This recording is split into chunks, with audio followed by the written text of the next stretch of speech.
Today we're gonna be making gnocchi. We're gonna be answering all the questions. Is it hard to make? Is it time consuming? Is time even real? Is math real also? I got an idea for a gnocchi dish. I actually have not made this before, but I have an idea and I think it will work well in theory. I'll show you how to make it and I'll let you know how it tastes. Hopefully it tastes good. See you guys there.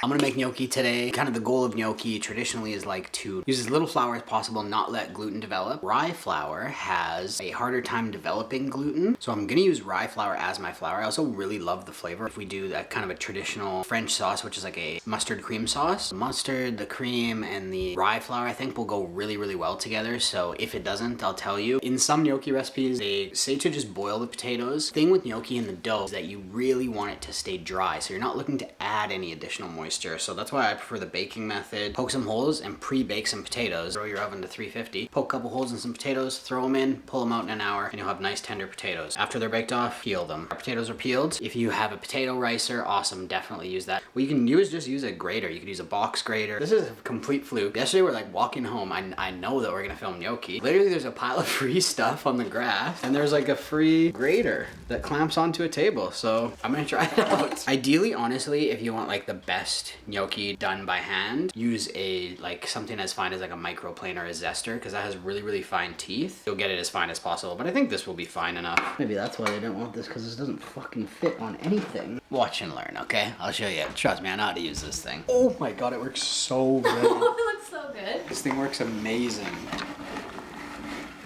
I would highly recommend this thing. Once you start your dough, you kind of have to work quickly. So I'm gonna do the dough once I have my sauce going already. The sauce is super easy. It's like a really classic sauce. You see a lot of it in like old school French cooking, but for some reason I just like still love it. Sometimes I find that stuff a little bit dated and like who even eats like this anymore, but I love this one. Onion, garlic, white wine, cream, and Dijon mustard, salt. Get yourself a pan preheating while you cut half an onion. But if you're cooking for 2 or more, maybe do a full onion. And you just want a small dice on this. I like this one pretty garlicky, so I'm gonna do 3 cloves. Thin slice on the garlic.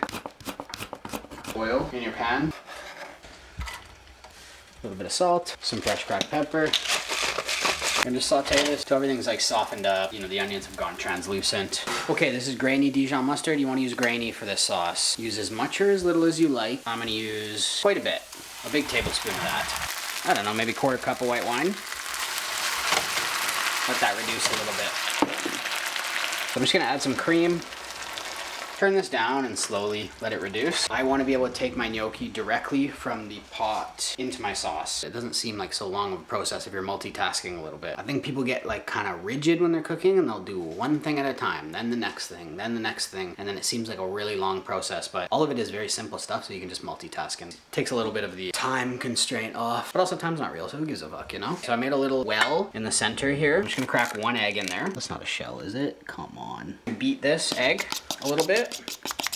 I'm hoping that I can use the exact same amount of rye flour as I would for regular flour. Start with a 1/2 cup.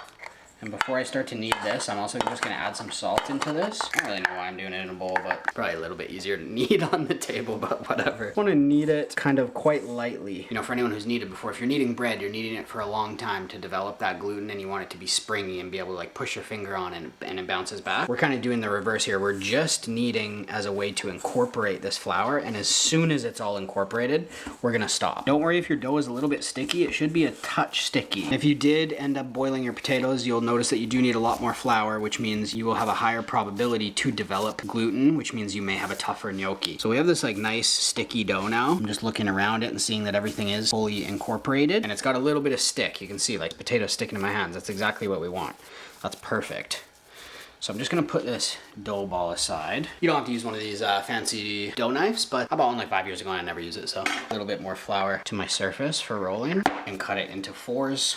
A little bit of flour on my hands here. The idea behind rolling is you want to roll it into like long ropes, 3/4 of an inch thick, I would say. This part is hard. If you don't do this like on the regular, it's very hard to get it even. Never been good at this, but I'm super excited to do it on camera and show how shitty I am at this. But yeah, take your time. Okay, so you can go thinner than that, but like I said, I'm not good at this. So I'm gonna have a little bit of chonky gnocchis here. And I would just rather do that than continue to break the ropes because I'm a little impatient. I think rye flour is a little bit more brittle too. So if you're using regular flour, it will be a little bit easier. It binds and like makes a little bit more of a unified dough. Watch this, guys. This will be perfect. What the fuck are you laughing at? They're just so big. I can just cut them smaller this way. I'll show you, trust me, okay? When it comes to things working with your hands, if you don't do it often, you don't get better at it. I had gnocchi on a menu way back in the day, and I vividly remember doing extra prep and just leaving gnocchi left, doing all the prep for the whole restaurant so that the afternoon person would come in and I'd be like, oh, I did a bunch of extra stuff, blah, blah, blah. Oh, I just need you to do the gnocchi and that's it. And then you're good to go. I know my weakness and it's rolling out gnocchi. I don't believe putting gnocchi in ridges makes your sauce stick better or makes things cling better. If you have a properly thick sauce, you should not have that issue. Also, there's so much starch in potatoes that your sauce should really be clinging to it. Because of that, scientifically speaking, your sauce will cling to things because of starch, not because of shape. Unless you're doing like meat sauce with like ground beef, then those ridges might help. But in terms of just a sauce, that whole ridges thing doesn't really make a ton of sense. It's super time consuming for not a better product in my opinion. I'm just gonna take my ugly ends off, cut them relatively the same size. Obviously we want them to cook the same.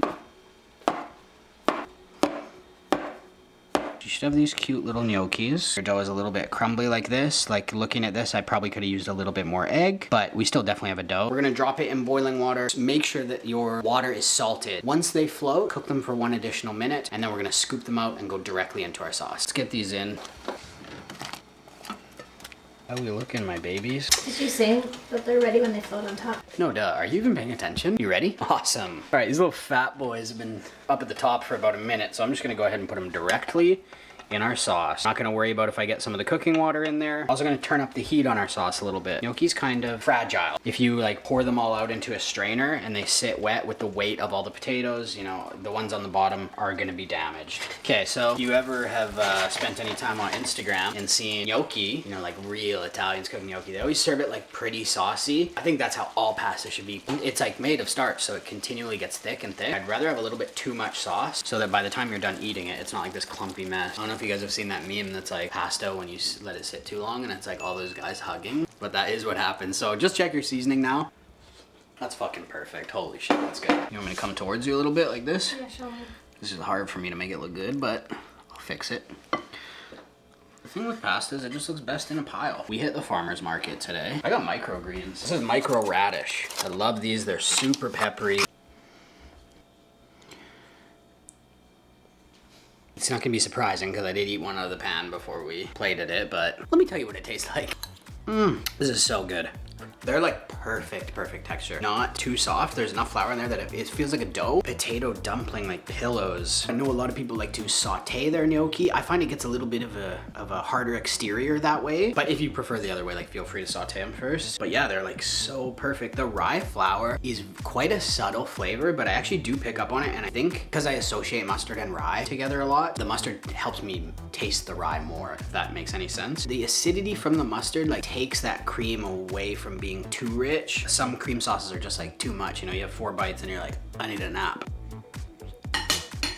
Would I rate the rye flour better than regular gnocchi? Kind of, yes. It's a little bit harder to roll out. However, that little bit of annoyance when it's rolling out is so worth it because it doesn't allow as much gluten to develop. So yeah, give it a try, rye flour. Last bite and then I swear we'll do this outro. All right, well that wraps it up. Finally got to test that gnocchi theory I've been wanting to try and it worked out super well. I think that's really worth doing. If you haven't made gnocchi before, honestly, don't be scared. Give it a try. It's like not that intimidating. It took me maybe 20 minutes, so good activity to do with 2 people if you're 2 people people cooking together. If you guys like the video and want to show some support, feel free to leave a like, a comment, subscribe, or hit my Ko-fi link. Either way, I'll be here next week for the very last episode of season 2. I'm super excited for the season finale, and I'll see you guys there. Do it again. Add it up, bankroll, euro, peso, add it up. I'm just doing me, everything is on me.